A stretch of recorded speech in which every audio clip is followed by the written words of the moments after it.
வணக்கம். வீட்டில் நம்ம தீபம் ஏற்றுவது சிறப்பு வாய்ந்ததாக கருதப்படுது. நம் முன்னோர்கள் மற்றும் தெய்வங்களை மகிழ்விக்க இந்த விளக்குகள் ஏற்றப்படுது. தீபம் இருளை நீக்கி ஒளியை பரப்புது. எதிர்மறையை நீக்கி வீட்டில் நேர்மறையை கொண்டு வருவதாக நம்பப்படுது. மாலை நேரத்தில் பல வீடுகளுக்கு வெளியே விளக்குகள் ஏற்றப்படுகின்றன. இதன் மூலம் லட்சுமி தேவி மாலையில் வீட்டிற்குள் நுழைவதாக நம்பப்படுது. நம்ம வீட்டில் பிரதான வாயிலில் விளக்குகளை ஏற்றி வைக்கிறோம். ஆனால் இதில் சிலர் தவறும் செய்கிறோம். இதனால் வீட்டிற்குள் எதிர்மறை தாக்கம் ஏற்படலாம். விளக்கு பிரதான வாயிலில் வைக்கும்போது என்னென்ன விஷயங்களை நம்ம ஃபாலோ பண்ணணும் அப்படிங்கிறத இந்த பதிவில் நம்ம பார்க்கலாம்.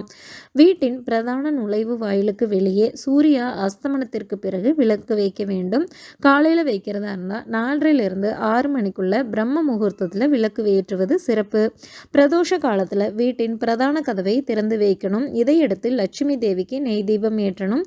அந்த விளக்கை பிரதான கதவின் இடது பக்கத்தில் வைக்கணும். நெய் இல்லாவிட்டால் எள் அல்லது கடுகு எண்ணெய் தீபம் ஏற்றலாம். ஆனால் அதை வலது பக்கத்தில் வைக்க வேண்டும். இந்த விளக்கை பிரதான கதவின் கிழக்கு அல்லது வடக்கு திசையில் வைக்க வேண்டும். முன்னோர்களுக்கு விளக்குகள் தெற்கு திசையில் வைக்கப்படுது. இதற்கு மண் விளக்கு சிறந்ததாக கருதப்படுது. நம்ம பித்தளை விளக்கையும் பயன்படுத்தலாம். எந்த இடத்தில் விளக்கை வைத்தாலும் ஒரு பாத்திரத்தில் அல்லது கண்ணாடியில் தண்ணி வைக்கணும். தீபம் ஏற்றினால் இருள் நீங்கும் மற்றும் நீர் எதிர்மறை சக்தியை அளிக்கும். தீபம் ஏற்றிய பிறகு பலர் தங்களோட பிரதான கதவை மூடிட்டு வெளியில் போவாங்க. ஆனால் இதை செய்யக்கூடாது.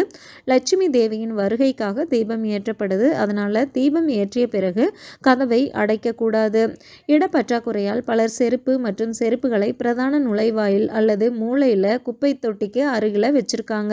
இந்த விஷயங்கள் அங்கே எதிர்மறை ஆற்றலை உருவாக்கும். ஷூக்கள் மற்றும் செருப்புகள் சனி தேவருடன் தொடர்புடையதாக கருதப்படுது.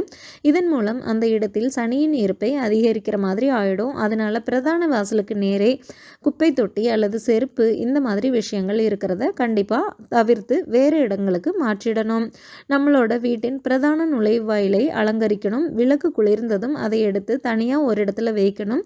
விளக்கு வைக்கும்போது வெறும் தரையில் வைக்காம அடியில் ஏதாவது இலைகளோ அல்லது சின்ன தட்டுகளோ வைப்பது நல்லது. அதே மாதிரி நிறைய பேர் பூஜை அறையில் விளக்கேற்றிட்டு அதுக்கப்புறமா பிரதான வாயிலில் விளக்கேற்றுவாங்க. அப்படி இல்லாமல் முதல்ல பிரதான வாயிலில் விளக்கேற்றிட்டு அதுக்கப்புறமா வீட்டுக்குள்ளே விளக்கேற்றணும். இது மகாலட்சுமியை நம்ம வரவேற்பதற்கு சமம். மேலும் தகவல்களுக்கு சேனலை சப்ஸ்கிரைப் பண்ணுங்கள். தேங்க்யூ.